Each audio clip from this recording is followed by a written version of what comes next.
Hello everyone, मेरा नाम आनंद सिंह परमार है। त्रिवेणी करियर क्लासेस पर आप सभी लोगों का स्वागत है। आज से हम अपने यूट्यूब चैनल त्रिवेणी करियर क्लास पर कंप्लीट नंबर सिस्टम पढ़ने वाले हैं। फिर आप कोई भी एग्जाम दें, एसएससी, बैंक, रेलवे, आप लोगों पर नंबर सिस्टम के सवाल जरूर बनेंगे। चलिए तो हम अपनी वीडियो की शुरुआत करते हैं। नंबर सिस्टम यानी नंबर सिस्टम में हम क्या करेंगे, संख्या नंबर सिस्टम उनको कहते हैं, या सिस्टम या पद्धति। पद्धति का मतलब होता है जो संख्याओं को प्रदर्शित करे या रिप्रेजेंट करे, उन्हें हम बोलते हैं संख्या पद्धति। अब संख्या पद्धति या पद्धतियां कितने मतलब होती तो कई हैं, लेकिन हमें जो पढ़ना है वो चार प्रकार की हैं जो अधिकतर पेपर पूछता है। कौन कौन सी? डेसिमल, ऑक्टाडेसिमल, बाइनरी और हेक्साडेसिमल। यानी कौन सी? दशमलव पद्धति, अष्टक पद्धति, द्विआधारी पद्धति और षोडश पद्धति। तो जानिए हम डेसिमल पद्धति कौन सी होती है, या डेसिमल सिस्टम। अब डेसिमल सिस्टम का इनका जो आधार रहता है तो वो हमेशा रहता है 10। अब आधार में कौन कौन सी संख्या आएंगी अपनी, या अंक आएंगे? 0, 1, 2, 3, 4, 5, 6, 7, 8 और 9। तो ये है हमारी कौन सी पद्धति? डेसिमल पद्धति। इसमें 0 से लेकर 9 तक के आते हैं। इनका आधार कितना होता है? 10। अगली जो पद्धति है या सिस्टम है या फिर हमें पढ़ना है वो है हमारी बाइनरी। तो बाइनरी सिस्टम, तो बाइनरी सिस्टम इसका आधार कितना होता है? तो इसका आधार होता है 2। कौन कौन से होते हैं? 0 और 1। तो इनको बोलते हैं बाइनरी पद्धति या द्विआधारी पद्धति। हमेशा पेपर में इनका इनसे चेंज आता है या इसका इससे चेंज आता है, जो हम एक अलग से एक वीडियो बनाएंगे उसमें आपको जरूर समझा देंगे। अगली कौन सी पद्धति है? तीसरी है ऑक्टाडेसिमल। ऑक्टाडेसिमल सिस्टम, तो इसका आधार कितना होता है? तो इसका आधार होता है 8। कौन कौन सी होती हैं? 0, 1, 2, 3, 4, 5, 6, 7 और 8। तो ये कौन सी पद्धति हुई हमारी? ऑक्टाडेसिमल। तीसरी और चौथी और लास्ट हमें जो आना है चाहिए वो होती है हेक्साडेसिमल। हेक्साडेसिमल, तो इनका आधार कितना होता है? हेक्सा से आपको याद होगा कितना? 16। कौन कौन सी होती है? 0, 1, 2, 3, 4, 5, 6, 7, 8, 9, ए, फिर बी, फिर सी, फिर डी, फिर ई और फिर एफ। तो ये सब पद्धतियां कौन कौन सी होती है हमारी? तो ये है, इनको इन्हीं को बोलते हैं, यही सब नंबर हमें रिप्रेजेंट करते हैं। इनको बोलते हैं डेसिमल, इनको बोलते हैं हम बाइनरी, इनको बोलते हैं ऑक्टाडेसिमल और ये है हमारी हेक्साडेसिमल। हमेशा पेपर में इन्हीं का एक दूसरे से चेंज पूछा जाता है कि ऑक्टाडेसिमल को डेसिमल में चेंज कीजिए, बाइनरी को डेसिमल में चेंज कीजिए, या इनका इनसे आपस में एक दूसरे का पूछे। तो यही हमें चार हमें पढ़ना है सिस्टम में की पद्धतियाँ। चलिए तो आज से अब हम एक कोई पढ़ेंगे तो उसका नाम है डेसिमल। देखिए, अब डेसिमल पद्धति का हमें आधार तो पता है, कितना होता है इसका आधार? हमें पता है इसका आधार होता है 10। कौन कौन सा? 0, 1, 2।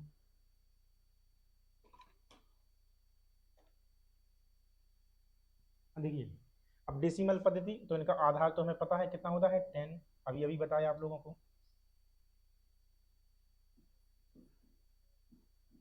0, 1, 2, 3, 4, 5, 6, 7, 8 और 9। अब ये है डेसिमल पद्धति। अब डेसिमल पद्धति में कई प्रकार के होते हैं, कई कई संख्याएं आती हैं, जैसे real number, imaginary number, rational number, irrational number, integer, natural number, even number, even integer. तो ये सभी प्रकार, ये सभी बात रहते हैं। तो अगली हेडिंग है हमारी क्लासिफिकेशन ऑफ नंबर। तो क्लासिफिकेशन ऑफ नंबर्स, नंबर के बारे में वर्गीकरण ऑफ नंबर। डेसिमल में कौन कौन से नंबर आते हैं? तो सबसे पहले रहता है रियल नंबर। अब पहले हम रियल नंबर के बारे में जानें। रियल नंबर या इसी को बोलते हैं वास्तविक संख्या।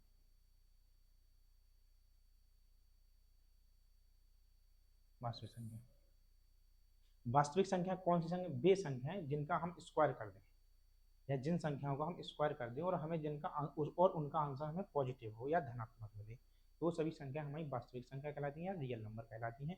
जैसे कोई भी संख्या हो, जैसे मान लो हमने यहाँ लिख दिया -2, इनका स्क्वायर कर दो, आंसर कितना आ जाएगा? 4। यहाँ पे लिख दो -5/8, तो इनका यदि हम स्क्वायर कर दें तो कितना आ जाएगा? 25/64।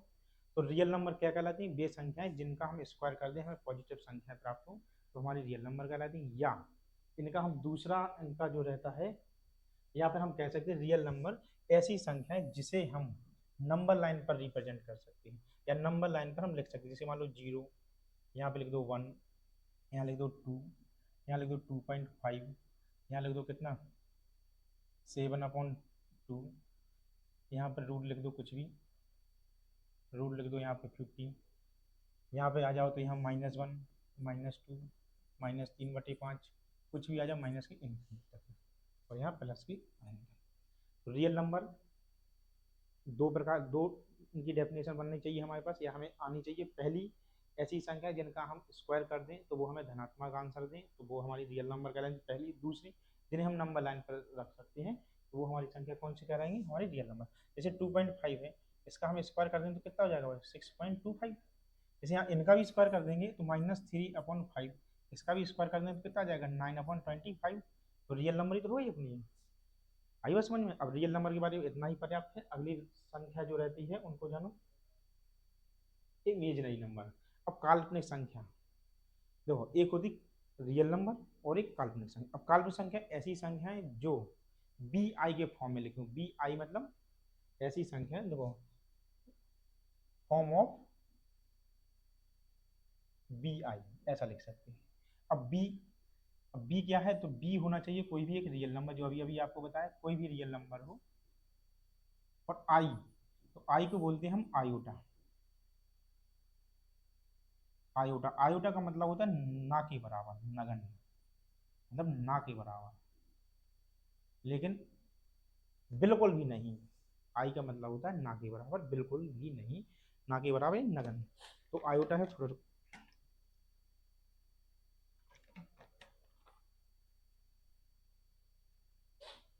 अब आयोटा का मान होता है, तो आयोटा का मान होता है √-1।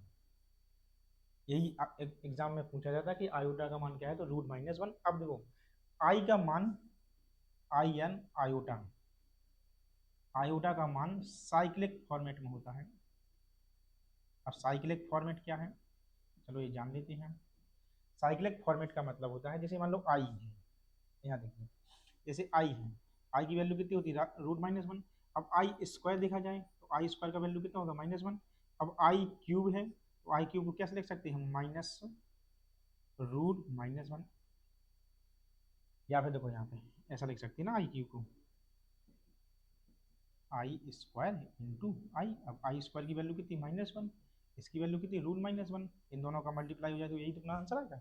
अब आई की पावर 4, आई की पावर 4 कितना हो जाएगा, इनका स्क्वायर करने के कितना हो जाएगा 1। अब आई की पावर 5 कितना हो जाएगा √-1, हो गया ना साइक्लिक फॉर्मेट में।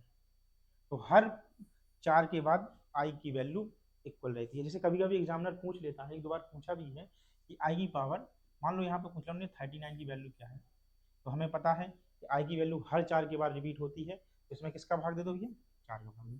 तो आई की पावर कितना बचा यहाँ पर, रिमाइंडर कितना बचा, तो 3। अब आई की पावर 3 कितना होता, तो √-1। जैसे पूछे आई की पावर 26 क्या है, तो आई की पावर 26 भी हम पे बन जाएगा। कितना होता है, 4 से भाग देंगे इसमें तो 4 से कट जाए 24 चलेगा, कितने बचे सिर्फ 2, तो आई की पावर 2 यानी कितना -1। हमसे क्वेश्चन यही पूछे जाते हैं कि आई की पावर इतनी है, तो उसमें 4 का भाग दिए जाए। 4 का भाग क्यों देंगे, क्योंकि आई या आयोटा की वैल्यू हर 4 के बाद क्या होती है भैया, रिपीट होने लगती है इस कारण से। तो समझे, इमेजिनरी नंबर वो संख्याएं जो, हाँ अब ऐसा भी है एक तरीके से इनका, और ये भी बोल सकते हैं हम, ऐसी संख्याएं जिनका हम वर्क कर दें, ऐसी संख्याएं जिनका हम वर्क कर दें और हमें उसका नेगेटिव रिजल्ट मिले, तो हमारी संख्या कौन सी संख्या कहलाती है, काल्पनिक संख्या। ऐसी संख्या जो वर्क करने पर, मतलब स्क्वायर करने पर,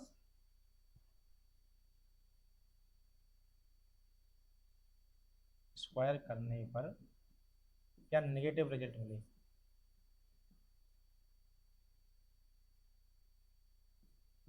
जैसे जैसे यहाँ देखो पहले, अब आई की वैल्यू कितनी होती है √-1, इसका मान लो हमने स्क्वायर कर दिया तो क्या आ जाएगा आंसर -1।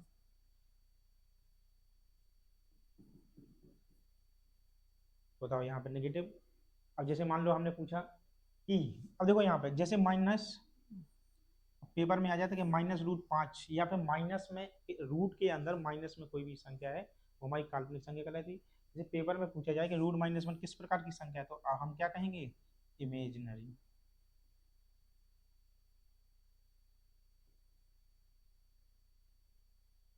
काल्पनिक संख्या रूट के अंदर माइनस अंदर हो, जैसे मान लो कल के दिन ऐसा आ जाए पेपर में, तो एक काल्पनिक संख्या नहीं है, एक कौन सी संख्या है अभी आपको बताएंगे थोड़ी देर में। तो एक काल्पनिक नहीं है, काल्पनिक कौन सी है, रूट में, रूट -1। तो कितना हम इमेजिनरी नंबर के बारे में जाने, ऐसी संख्या है जो बी आई के फॉर्म में हो, बी यहाँ पर रियल नंबर हो, जैसे हमने यहाँ लिख दिया। अब ये बताओ 5i क्या है, तो आप कहोगे सर एक इमेजिनरी नंबर है। 5 इंटू कितना हो जाएगा, रूट -1, कितना हो जाएगा, माइनस के रूट 5, तो काल्पनिक संख्या अपनी हो जाएगी। तो ऐसी संख्याएं जो रूट के अंदर हो उन्हें काल्पनिक संख्या कहलाती हैं। और काल्पनिक संख्या क्या होती है, 4 की साइक्लिसिटी में रहती है, आई की वैल्यू रूट -1, आई स्क्वायर -1, आई क्यूब रूट-1, आई की पावर 4 आई की पावर 5 रहता है। तो इतना हमें काल्पनिक संख्याओं के बारे में जानना चाहिए, इतने से ज़्यादा कभी ना पेपर में आया है ना आएगा। सीधा आता है कि काल्पनिक संख्याएं जो रूट के अंदर माइनस में हो या जिनका स्क्वायर कर दें हमें माइनस में रिजल्ट मिले तो वो हमारी संख्या काल्पनिक संख्या कहलाती है। या एक पूछ लिया जाता है कोई भी पावर लगा देंगे इसका मान क्या होगा। ठीक है, तो अपनी काल्पनिक संख्या के बारे में इतना ही पर्याप्त है। अगली देखिए यहाँ पे कॉम्प्लेक्स नंबर। अब कॉम्प्लेक्स नंबर क्या होती हैं, तो कॉम्प्लेक्स नंबर होती हैं कि जो रियल नंबर, जो अभी पढ़ाया आप लोगों को, रियल नंबर और इमेजिनरी नंबर को जोड़कर बनाई जाती हैं।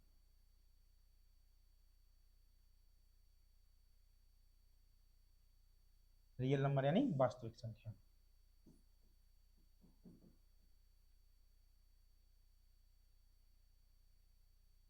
वास्तविक संख्या और काल्पनिक संख्या। अब जैसे वास्तविक संख्या क्या है, कोई भी वास्तविक संख्या, जैसे 5 प्लस बताया था कि इसमें आई और कोई भी लिख दो 8, ये कौन सी संख्या कहलाएंगी, देखो रियल नंबर और काल्पनिक संख्या का योगफल कौन सी संख्या कहलाएगी हमारी यहाँ पे, सम्मिश्र संख्या, या इसको बोलेंगे कौन सी संख्या, कॉम्प्लेक्स नंबर।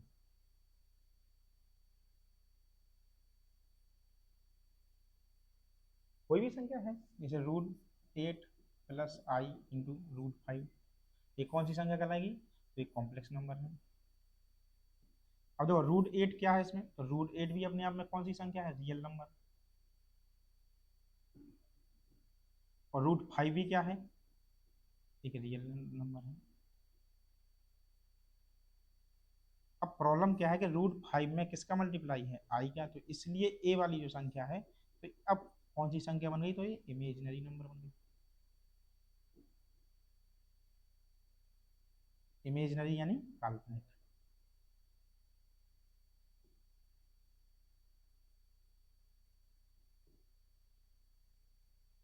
आई बात समझ में, हमने 3 संख्या जान ली। रियल नंबर ऐसी संख्या जिनका हम स्क्वायर कर देंगे हमें धनात्मक संख्या मिले, या नंबर लाइन पर जिस संख्या को हम प्रदर्शित कर सकते हैं वो संख्या कौन सी संख्या कहलाती है हमारी, वास्तविक संख्या या रियल नंबर। दूसरी इमेजिनरी नंबर काल्पनिक संख्या, ऐसी संख्या जिनका हम वर्ग कर दें और नेगेटिव रिजल्ट मिले, माइनस में संख्या मिले, या फिर रूट के अंदर माइनस में जो भी संख्या वो काल्पनिक संख्या। तीसरी कॉम्प्लेक्स नंबर, ऐसी संख्या जो रियल नंबर और इमेजिनरी नंबर से मिलकर बनती हैं तो उन्हें हम बोलते हैं कॉम्प्लेक्स नंबर।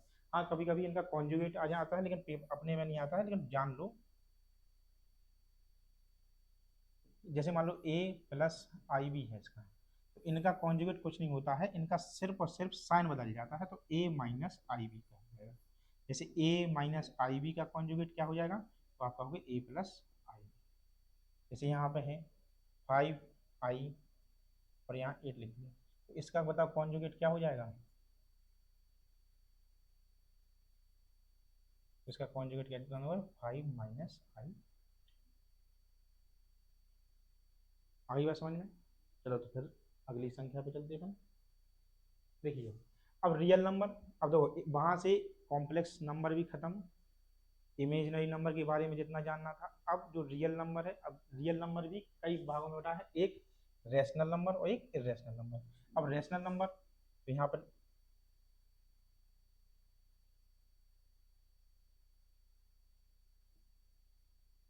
अब रेशनल नंबर क्या होते हैं, ऐसी संख्याएं जो p बटे q के फॉर्मेट में होती हैं वो हमेशा कौन सी संख्या कहलाती है, हमारी रेशनल नंबर या परिमेय संख्या। रेशनल नंबर को हिंदी में क्या बोलेंगे हम, परिमेय संख्या।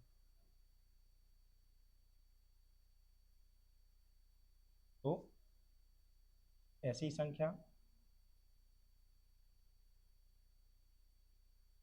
जिसे p बटे q के रूप में निरूपित किया जाए या रिप्रेजेंट किया जाए क्या में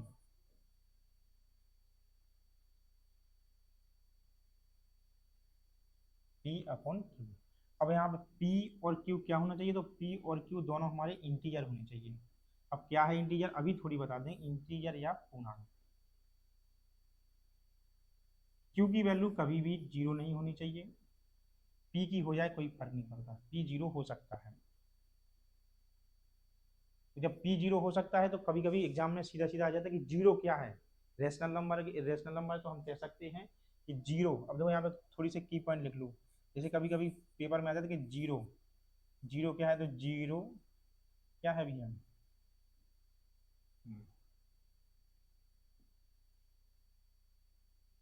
जीरो एक रेशनल नंबर है।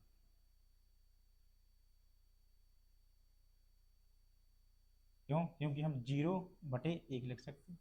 तो बताइए ये पी है और ये क्या है, क्यू है। कभी कभी एग्जाम में पूछ लिया जाता है कि जीरो क्या है, तो जीरो एक कौन सी संख्या है, तो जीरो एक रेशनल नंबर है। हाँ, अब देखो यहाँ पे टर्मिनेट डेसिमल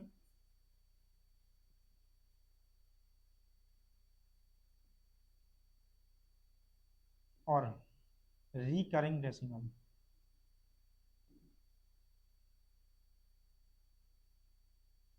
टर्मिनेट का मतलब हिंदी में भी जान लो, शांत दशमलव, और पुनरावृत्ति दशमलव।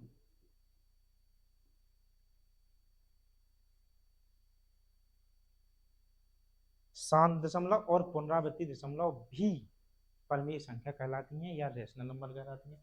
कैसे, जैसे मान लो आपने हमने कहा 0.7 बता, तो इसका डेसिमल क्या हम शांत कर सकते हैं, तो कितना 7 अपन कितना हो जाएगा बताओ, 10। बताओ ये भी क्या हो जाएगी हमारी, बताओ पी बटे क्यू के फॉर्म में हो गई। तो हम कह सकते हैं कि कोई भी दशम, जैसे मान लो यहाँ पर और लिख लो 0.73, इसका पॉइंट हटाए कितना आ जाएगा नीचे 100, तो 73 अपॉन कितने 100। ये भी कौन सी संख्या है हमारी, रेशनल नंबर है। अब रिकरिंग जैसे कोई भी संख्या, जैसे 0.888888 रिकरिंग हो रही है, पुनरावृत्ति हो रही है, कहाँ तक जा रही है, अनंत तक जा रही है। तो इसको कैसे लिख सकते हैं, 8/9।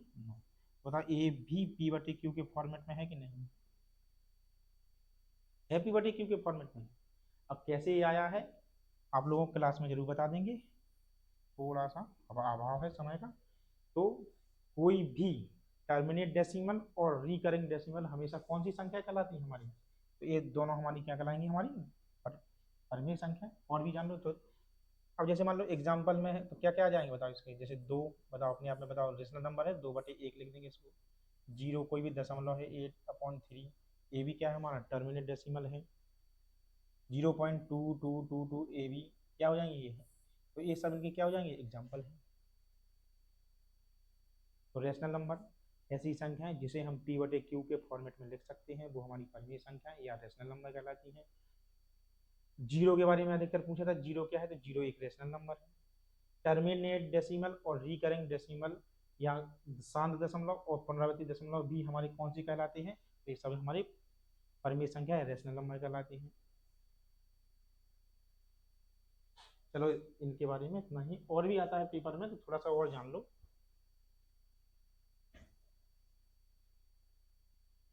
कभी कभी पूछा जाता है कि दो रेशनल नंबर के बीच में कितनी संख्याएं होती हैं, या दो परिमेय संख्याओं के बीच में, तो लिख लो कि दो परिमेय संख्याओं के बीच अनंत या इनफिनाइट रेशनल नंबर होते हैं।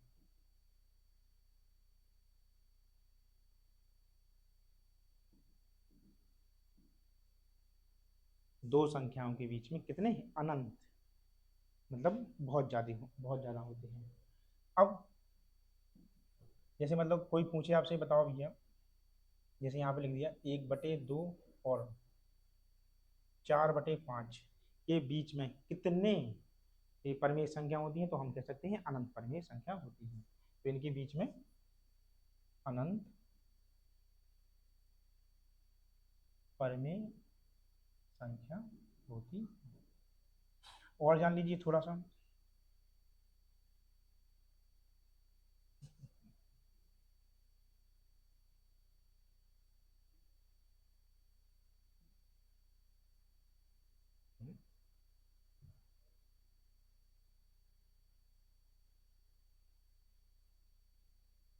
अब देखिए यहाँ पे,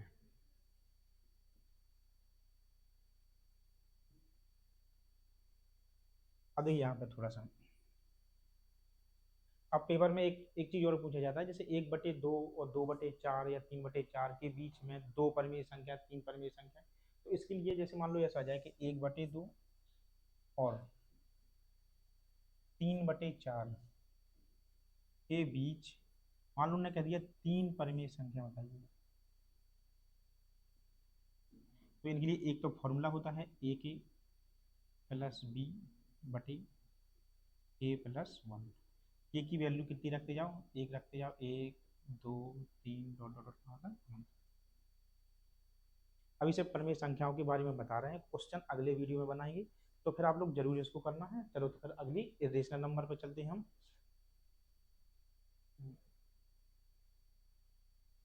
देखिए, अब इरेशनल नंबर, इरेशनल नंबर ऐसी संख्याएं जिन्हें हम पी बटे क्यू के फॉर्मेट में नहीं लिख सकते हैं, तो वो कौन सी संख्या कहलाएंगी हमारी, इरेशनल नंबर। जिसे मतलब पी बटे क्यू के फॉर्मेट में, मतलब ऐसी संख्याएं जिन्हें हम परिमेय संख्या नहीं लिखते हैं, या फिर ऐसी संख्याएं जो पी बटे क्यू के फॉर्मेट में नहीं होती हैं, वो हमारी कौन सी संख्या कहलाती हैं, इरेशनल नंबर। कौन सी संख्या जिनका हम वर्गमूल नहीं निकाल सकते, जैसे सबसे ज्यादा पेपर में आता है कौन, देखो तो इनका एग्जाम्पल कौन सा होगा, कोई भी, जैसे √2, √3, √5, √8। और जैसे मान लो आ जाए √9, √9 का तो वर्गमूल निकाला जा सकता है ना, कितना होगा इसका आंसर, 3। तो ये संख्या कौन सी संख्या है हमारी, रेशनल नंबर, क्योंकि इसको हम पी बटे क्यू के रूप में लिख सकते हैं। आई बात समझ में। जैसे कभी कभी पेपर में पूछा जाता है पाई, तो पाई भी कौन सी संख्या है, रेशनल नंबर। आई बात समझ में। तो पाई क्या है, कौन सी संख्या है, रेशनल नंबर। रेशनल नंबर क्या है, ठीक है। और भी जो भी है तो इतना है। इनका भी पूछा जाता है कि अपरिमेय दो अपरिमेय संख्याओं के बीच कितनी अनंत, अनंत या इनफाइनाइट, इनफाइनाइट अपरिमेय संख्या होती है।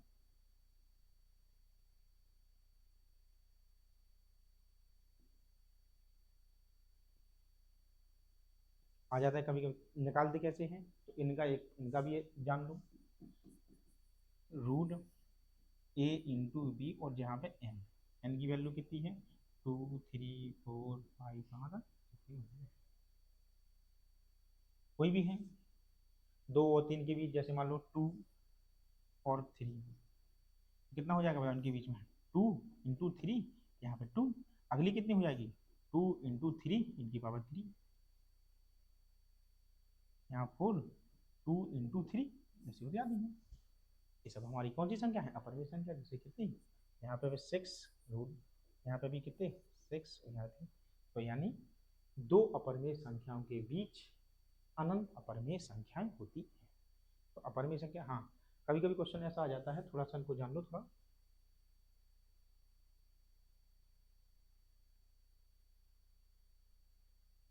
अब देखो, जैसे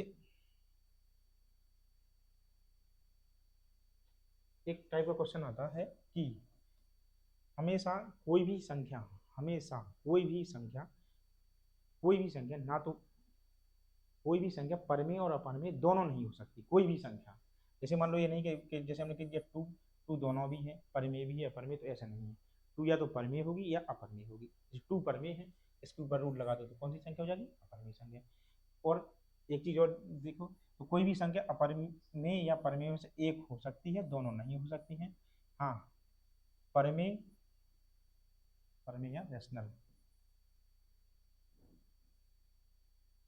रेशनल नंबर और इरेशनल नंबर। परमेय संख्या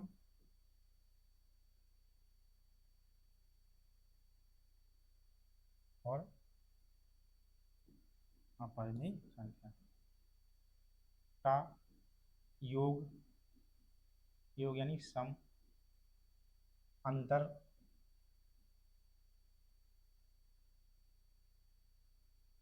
अंतर या डिफरेंस, या मल्टीप्लाई या गुणा, मल्टीप्लीकेशन, हमेशा क्या होगा, इरेशनल नंबर होगा।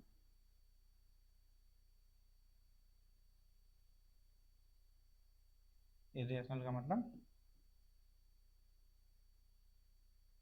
अपरिमेय संख्या होगी। इस जैसे कैसे, जैसे मान लो 2 है और यहाँ पे √3 है, तो ये पूरी जैसे 2 जो कौन सी संख्या है बताओ, रेशनल नंबर है, और ये कौन सी है, इरेशनल नंबर। लेकिन इन दोनों का सम, इन दोनों का अंतर और इन दोनों का मल्टीप्लिकेशन हमेशा क्या होगा, अपरिमेय संख्या। अपरिमेय संख्या यानी इरेशनल नंबर।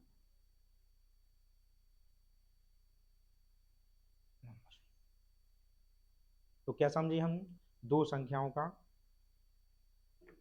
सम, डिफरेंस और मल्टीप्लिकेशन क्या होगा, हमेशा अपरिमेय संख्या होगी।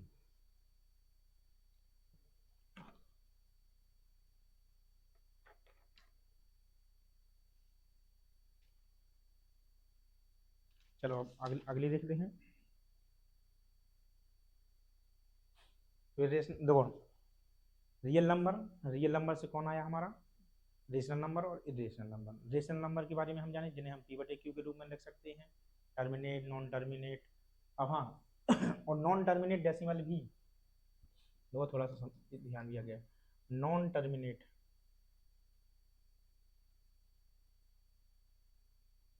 डेसिमल, या हम कह सकते हैं अशांत दशमलव, अशांत दशमलव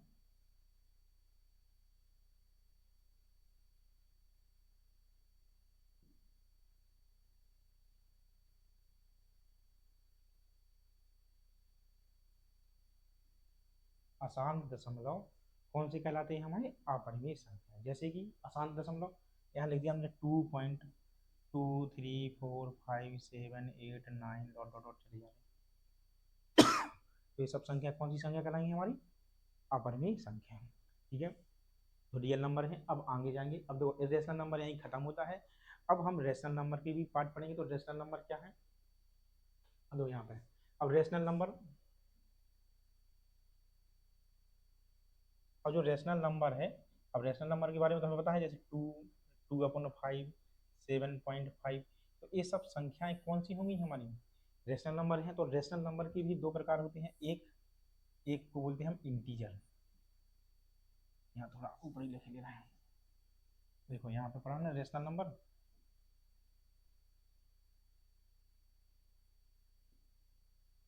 रेशनल नंबर के क्या, इंटीजर। अब बताए ना रेशनल नंबर कौन कौन आएंगे, 2, 3.5 आ गया, मान लो 7/2 आ गया, 1.1111 ऐसे चले जा रहे हैं यहाँ तक अनंत तक। तो ये सब कौन सी संख्या है, हमारी रेशनल नंबर। अब रेशनल नंबर भी दो प्रकार के होते हैं, दो टाइप में बांटे गए हैं। प्रकार के क्या है, इंटीजर, अब देखो वहां बताया ना हमने, इंटीजर पूर्णांक और फ्रैक्शन, फ्रैक्शन या भिन्न। कई मेरे ऑफलाइन विद्यार्थियों से जब मैं पूछता हूँ फ्रैक्शन कितने प्रकार के होते हैं, तो यकीन नहीं कीजिए कई लोग ऐसे हैं जिनको ये भी पता नहीं है फ्रैक्शन कितने प्रकार की होती है। तो चलो कम से कम ऑनलाइन वाले स्टूडेंट को तो पता चल जाए कि फ्रैक्शन क्या है, कितने प्रकार के होते हैं। तो इंटीजर कैसे हो, इंटीजर भी कितने हैं, देखो इंटीजर का मतलब जो भी जो पूर्णांक होंगे जिनके आसपास दशमलव ना हो, जो बटे में भी ना हो, या p/q के फॉर्म में। जैसे मान लो यहाँ पे लिखते हैं 1, 2, 3, 4, 5, कहाँ तक, अनंत तक। तो इस तरफ चली जाएंगे 0, -1, -2, -3, कहाँ तक, माइनस अनंत तक। तो मतलब इंटीजर वो होते हैं जो माइनस अनंत से लेके प्लस अनंत तक होते हैं, तो वो सभी हमारे इंटीजर में आते हैं। कौन कौन से, अब देखो इतने यहाँ पे इसको पूरे को क्या बोलेंगे हम, माइनस में जाएंगे तो इनको बोलेंगे हम नेगेटिव इंटीजर।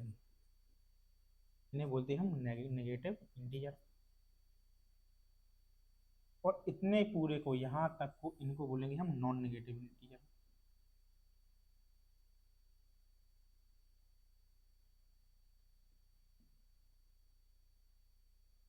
इनको बोलेंगे हम ऋणात्मक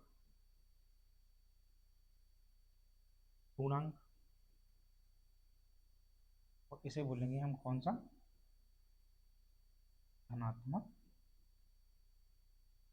पूर्णांक।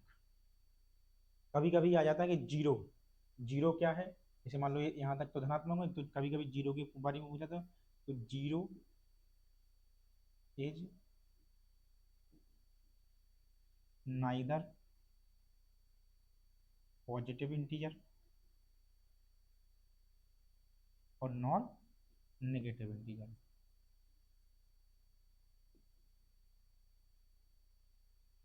मतलब जीरो या शून्य ना तो धनात्मक पूर्णांक है और ना ही ऋणात्मक पूर्णांक है। जीरो इंडिविजुअल है। तो कल के दिन कोई पूछे आपसे कि बताइए भैया -5 क्या है, तो आप क्या कहेंगे भैया, तो -5 आपका इंटीजर है। तो कौन सा इंटीजर है, नेगेटिव इंटीजर है। इसी में हम यहाँ पे पूछ लिया 5 क्या है, तो 5 क्या है, पॉजिटिव इंटीजर या धनात्मक पूर्णांक। ये ऋणात्मक पूर्णांक, ये धनात्मक पूर्णांक। चलिए अब पूर्णांक के बारे में इतना ही पर्याप्त है। इनके बारे में एक चीज और पूछी जाती है हमसे, क्या है कि एक होता है इवन इंटीजर। अब जैसे मान लो इवन इंटीजर क्या है, इवन इंटीजर या इसको बोलते हैं हम सम पूर्णांक। तो वो जो दो से पूर्णतः, दो से टू से पूर्णतः डिविजिबल हो,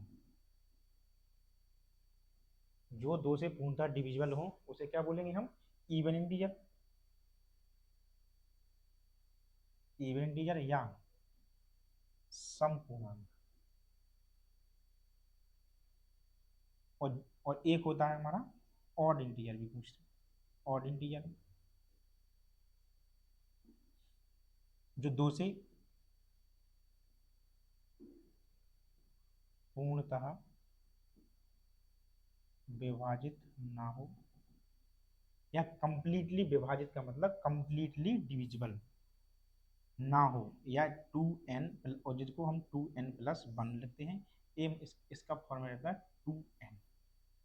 अब n क्या है, कुछ भी, जैसे मान लो हमने पूछा आपसे 10, राइट, दो से पूर्णतः डिविजिबल है, तो इसको हम क्या बोलेंगे, इवन इंटीजर। इंटीजर तो है ही है, साथ में कौन सा इंटीजर है, इवन इंटीजर। ये कौन सा, ऑड इंटीजर या दो से पूर्णतः विभाजित ना हो। मान लो हमने लिख दिया -13, बताओ इसमें टू से पूरा पूरा डिविजिबल है, कंप्लीटली डिविजिबल है नहीं, तो -13 क्या है हमारा, odd integer, negative odd integer. Integer भी है और नेगेटिव भी है और ऑड भी है। इसको क्या बोलेंगे हम,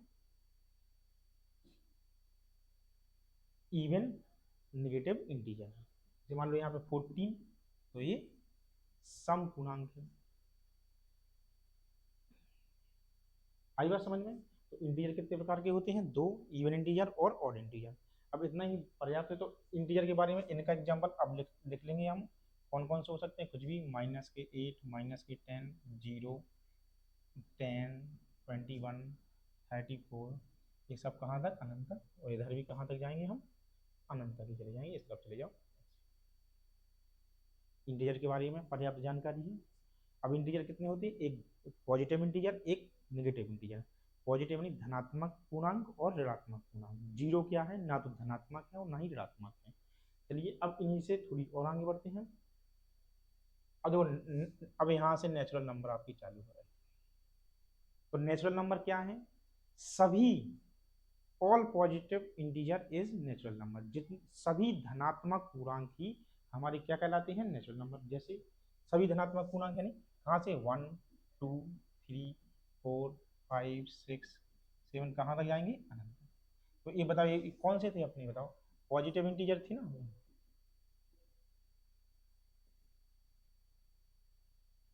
या हम कह सकते हैं इनको कौन सा धनात्मक पूर्णांक।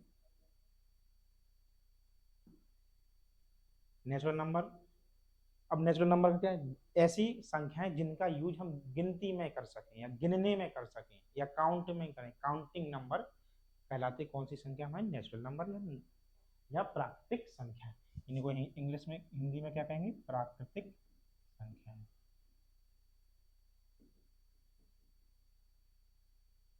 प्राकृतिक संख्या ऐसी संख्या जिनका यूज हम गिनने में करें, वो हमारी संख्या प्राकृतिक संख्याएं होती हैं, जिनको पेपर में कभी नहीं आता, लेकिन लोग बताते हैं कि भैया इनको किससे डिविजिबल, वो डिनोट करते हैं एन से। एन इक्वल टू 1 2 3 4 5 कहाँ तक, अनंत तक। बस इतना ही है। अब होल नंबर, होल नंबर यानी पूर्ण नंबर, पूर्ण संख्या। अब होल नंबर क्या कहलाता है पहले जान लो।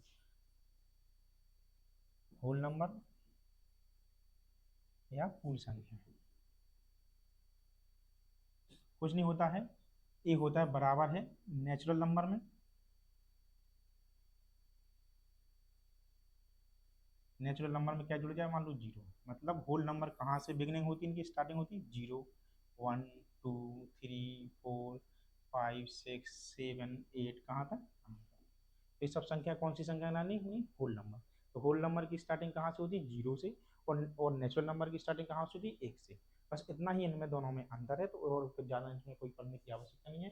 प्राकृतिक संख्या वे संख्या जो एक से स्टार्ट होती है, जिनका प्रयोग या जिनका यूज हम गिनने में करें, तो वो सब संख्या हमारी प्राकृतिक संख्या कहलाती हैं।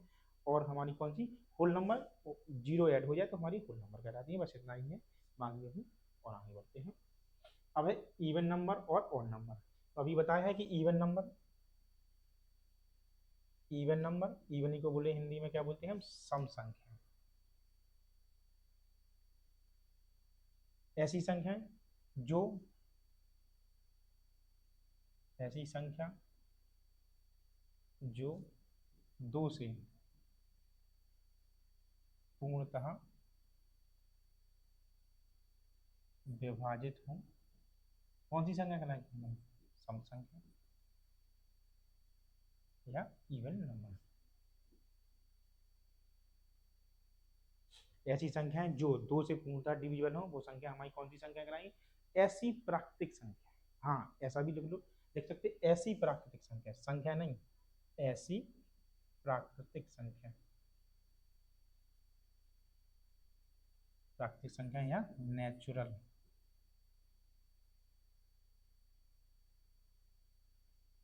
ऐसी नेचुरल संख्या तो दो से सबसे छोटी इवन नंबर कौन सी है, दो, चार, छ, 8 10 12 कहाँ तक। तो ये सब संख्या कौन सी संख्या कहलाएंगी हमारी, इवन नंबर।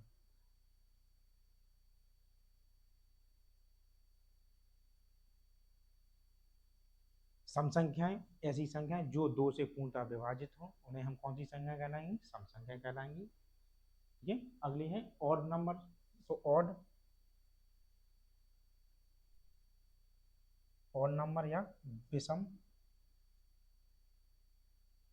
संख्याएं।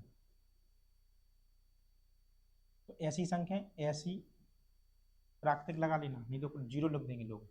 ऐसी प्राकृतिक संख्या जो दो से पूर्णतः विभाजित ना हो, या completely not divisible by two.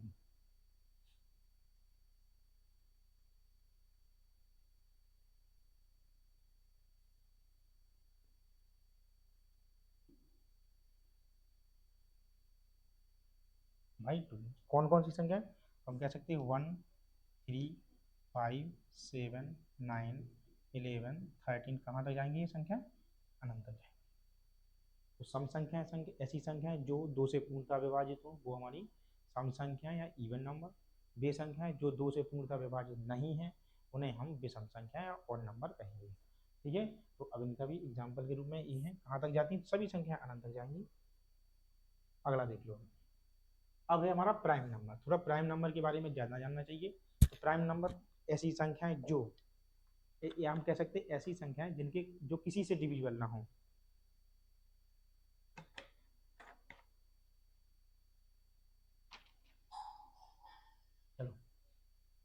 Prime number या इन्हीं को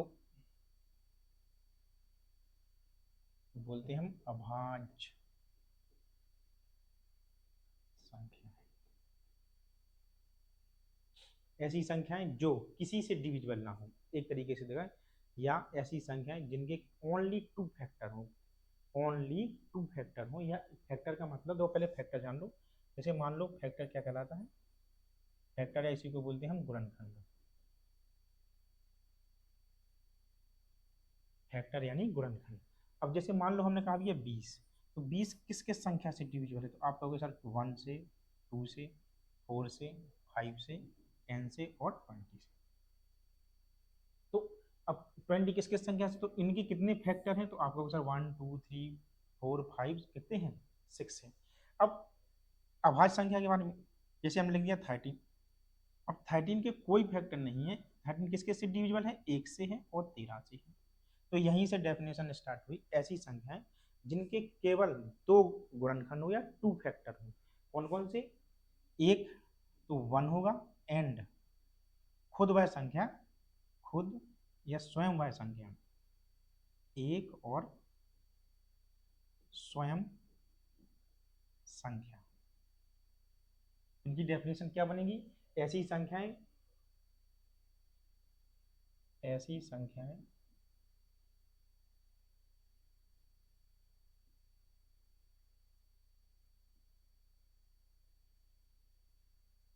जो एक तथा स्वयं के अलावा किसी भी संख्या से विभाजित नहीं होगी, या हम कह सकते हैं इंग्लिश में only two factor on one and itself. इतनी छोटी सी डेफिनेशन है, कुछ नहीं है। ऐसी संख्याएं जो एक और खुद के अलावा किसी से विभाजित ना हो, तो वो संख्या हमारी कौन सी संख्या कहलाएंगी, तो उनको बोलेंगे हम अभाज्य संख्या। अब अभाज्य संख्या में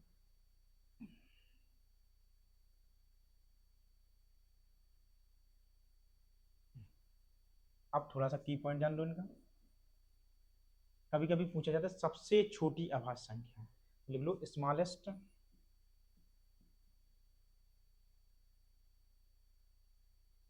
प्राइम नंबर।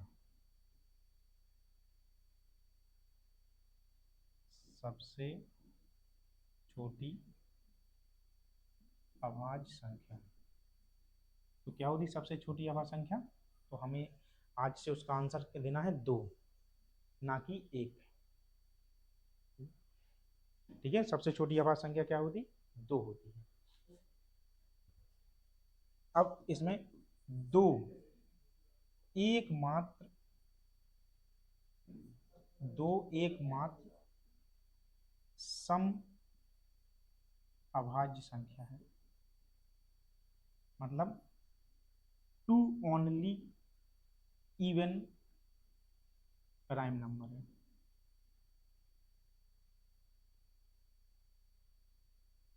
इसको थोड़ा ध्यान देना, जब सवाल लगवाएंगे तो कई सवाल ऐसे आते हैं कि हमसे कहा जाता है कि x plus y plus z equal to कुछ भी दे देंगे, मान लो उन्हें दे दिया 38, और उन्होंने पूछा हमसे कि बताइए जेड का मैक्सिमम, और वो हमसे बोला जाएगा कि x y और जेड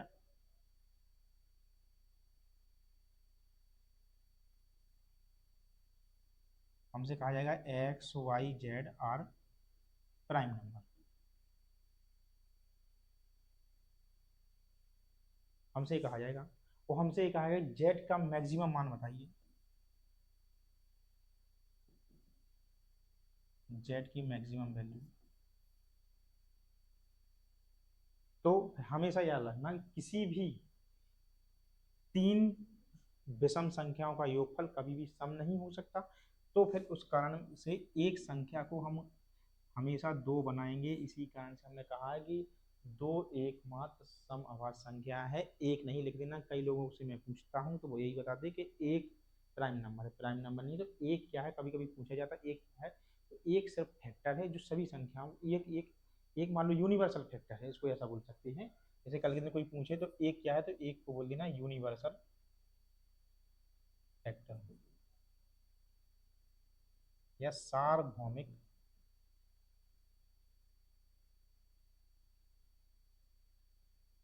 गुणनखंड, ऐसा है।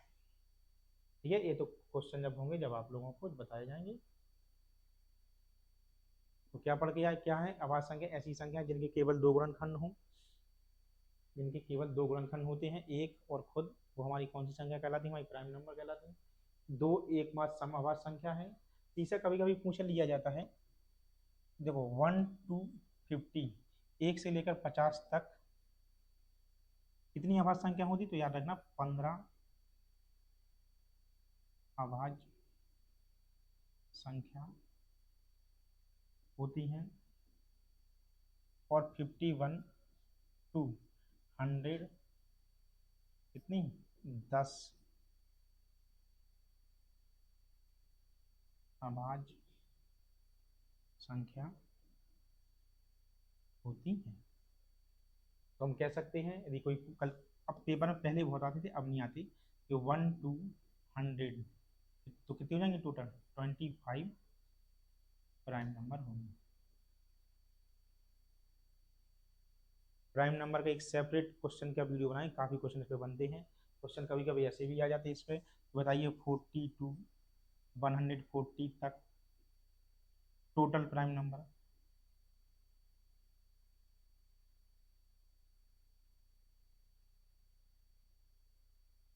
तो इसके लिए जब हम क्लास में सवाल लगवाएंगे आप लोगों पर, बहुत जल्दी बनेंगे, मुश्किल से 2 से 10 से 20 सेकंड में जरूर बनेंगे। अब कभी कभी आ जाता है कि डिजिट, जैसे मान लो एक डिजिट की या 1 डिजिट की सबसे छोटी अभाज्य संख्या क्या है? तो दो वो तो याद है। जैसे आ जाए 2 डिजिट की सबसे छोटी संख्या, तो हम क्या करेंगे इसका? 11। और सबसे बड़ी 97। 3 डिजिट की 101, और मैक्सिमम 997। 4 डिजिट की 1009, और 4 डिजिट की सबसे बड़ी, वो आप लोग को कमेंट में जरूर बताना है। तो बताइएगा जरूर। चलो आप लोग को थोड़ा सा होमवर्क दे रहे हैं कि कमेंट बॉक्स में आप इनके आंसर जरूर देना कि 2 डिजिट की यहाँ पे मिनिमम और यहाँ पे मैक्सिमम। 2 डिजिट की छोटी और सबसे बड़ी अभाज्य संख्या, 3 डिजिट की सबसे छोटी सबसे बड़ी,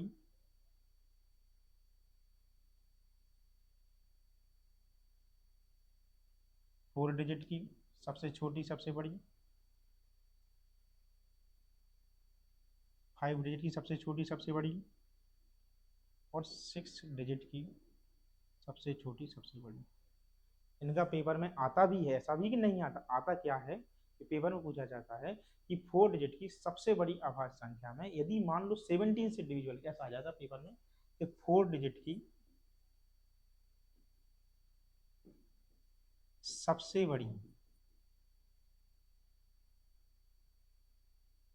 बड़ी अभाज्य संख्या में,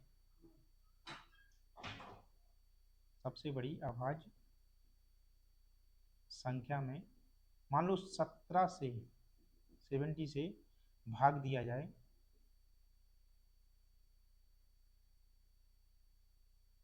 तो रिमाइंडर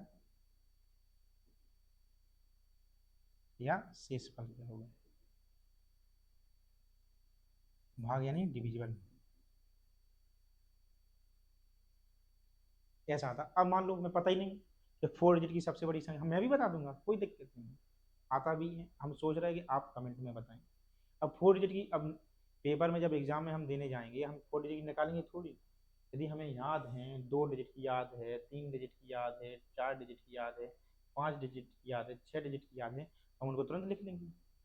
और नहीं है याद तो फिर हम निकालेंगे और समय भी हमारा जाएगा। तो इसलिए हमने थोड़ा सा होमवर्क दिया है कि 2 डिजिट की, 3 डिजिट की, 4 डिजिट की प्राइम नंबर को आप लिखें, और कमेंट पर जरूर, कमेंट बॉक्स में जरूर लिखें। मैं आप लोगों के कमेंट का इंतजार जरूर करूंगा। किसने सही लिखा है, किसने गलत लिखा है, उसका आंसर भी जरूर दूंगा। ठीक है, तो आभाज्य संख्या के बारे में इतना ही कंप्लीट है। अब अगली जो संख्या है हमारी, composite number.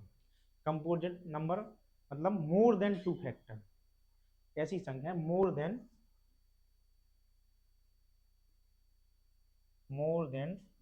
Two factor. More than two factor यानी ऐसी संख्याएं जिसके दो से अधिक गुणनखंड हो, ऐसी संख्याएं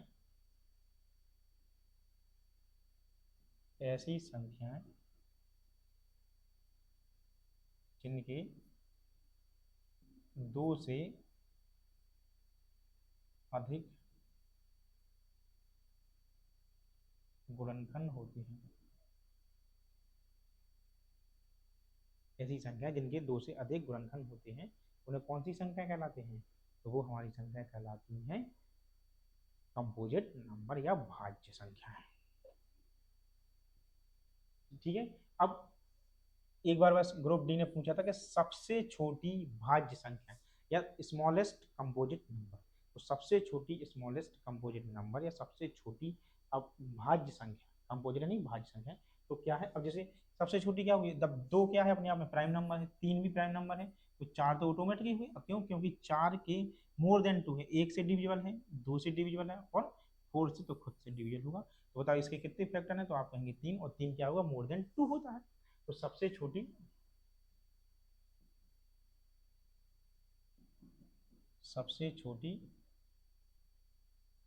भाज्य संख्या, तो उसका आंसर क्या देंगे? चार। कभी भी पेपर में सबसे बड़ी नहीं आती है, ना हमें सबसे बड़ी निकालना। अब दो डिजिट की सबसे बड़ी, सबसे छोटी दो डिजिट की क्या हो जाएगी? तो आप कहेंगे सर दो डिजिट की 10, सबसे बड़ी 99। तीन डिजिट की सबसे छोटी, फिर तो कोई मतलब नहीं है, एक जीरो यहाँ लगा दो, एक जीरो वहाँ लगा दो, कोई मतलब नहीं है। कंपोजिट नंबर के बारे में इतना ही पूछ रहे थे। अच्छा हाँ, थोड़ा सा एग्जाम्पल और लिख लो, थोड़ा सा सही लगेगा। तो चार, छः, आठ, नौ। अभी नहीं कि कोई कहे कि सर और नंबर या विषम संख्या नहीं होती, होती है। क्यों क्यों? क्योंकि नौ तो कई लोग कई संख्या से डिविजिबल है ना, एक से, तीन से, नौ खुद से। नौ, फिर 10, 12, 15। 15 किस किस से डिविजिबल बताऊँ? वन से, थ्री से, फाइव से, 15 खुद से। तो यहाँ कहाँ तक?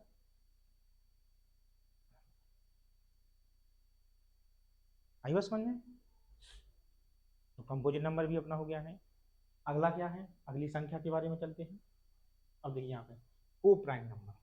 को प्राइम नंबर, को प्राइम नंबर ऐसी संख्या है जिनके में, जैसे मान लो ऐसी संख्याएं, ऐसी संख्याओं का युग्म या ऐसी संख्याओं का जोड़ा या ऐसी संख्याओं का पेयर जिनका एचसीएफ हमेशा, जैसे मान लो यहाँ लिख दिया हमने 10, तो यहाँ पे लिख दिया हमने 20 पर, इन दोनों का एचसीएफ कितना होना चाहिए? एक, या इनका जो कॉमन नंबर है, इनका कॉमन कॉमन फैक्टर सिर्फ सिर्फ और सिर्फ ओनली कितना होना चाहिए? वन। तो कौन सी संख्या कहलाएंगी अभी? तो ये को प्राइम नंबर। तो को प्राइम नंबर ऐसी संख्या है, जैसे मान लो यहाँ लिख दिया हमने कितना है? 15, यहाँ पे कितना लिख दिया? 17, यहाँ 20 और यहाँ लिख दिया कितना? मान लो यहाँ 31 लिख दिया। तो ये सभी संख्या क्या, कौन सी संख्या कहलाएंगी हमारी? को प्राइम नंबर। कुछ भी लिख लो, 18, 35, 40, यहाँ पे कितना लिख दो? 31। तो ये सब इनके क्या हो जाएंगे? हमारे एग्जाम्पल हो जाएंगे।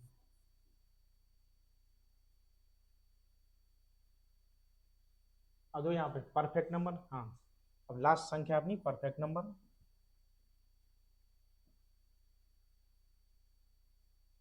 परफेक्ट नंबर या पूर्ण संख्या,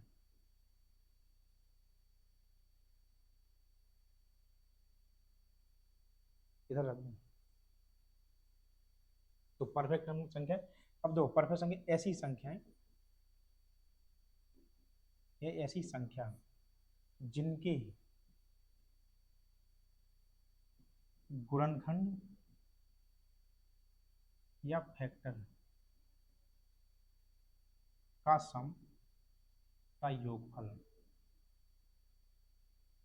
संख्या के बराबर आ जाए, संख्या के बराबर हो, कौन सी संख्या कहलाएंगी वो हमारी परफेक्ट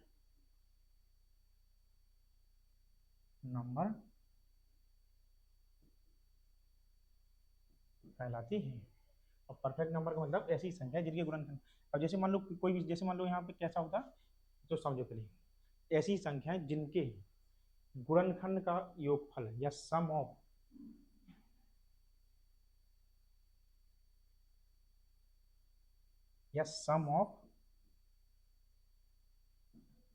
फैक्टर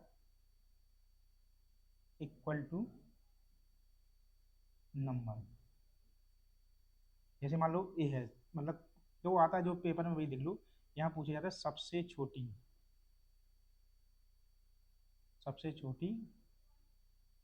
परफेक्ट नंबर। तो सबसे छोटी परफेक्ट नंबर कितनी होती है, यहाँ पे लिख देंगे हम 6। अब 6 क्यों होती, क्यों 6 के फैक्टर कौन कौन से होते हैं, तो हम कहेंगे 1 2 और 3। अब देखो यहाँ पे इनकी फैक्टर का सम 1 + 2 और +3 कितना हो जाएगा बताओ यहाँ पे 6। जैसे अगली कौन सी संख्या है यहाँ पे 28।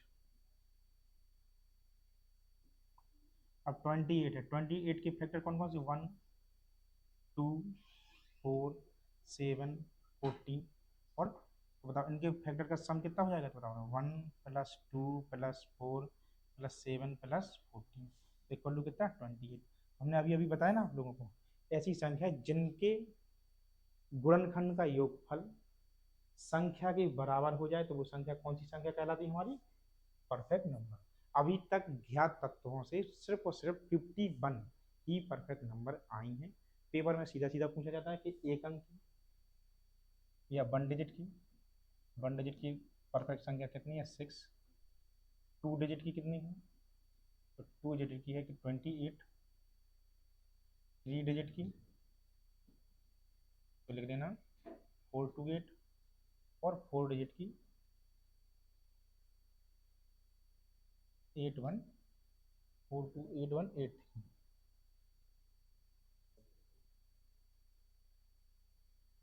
आई बात समझ में, तो ए होती है हमारी संख्या। हाँ, इनके निकालने का एक फॉर्मूला भी आता है लेकिन कोई मतलब का नहीं है, तो लिख लो 2n-1 और 2n-1।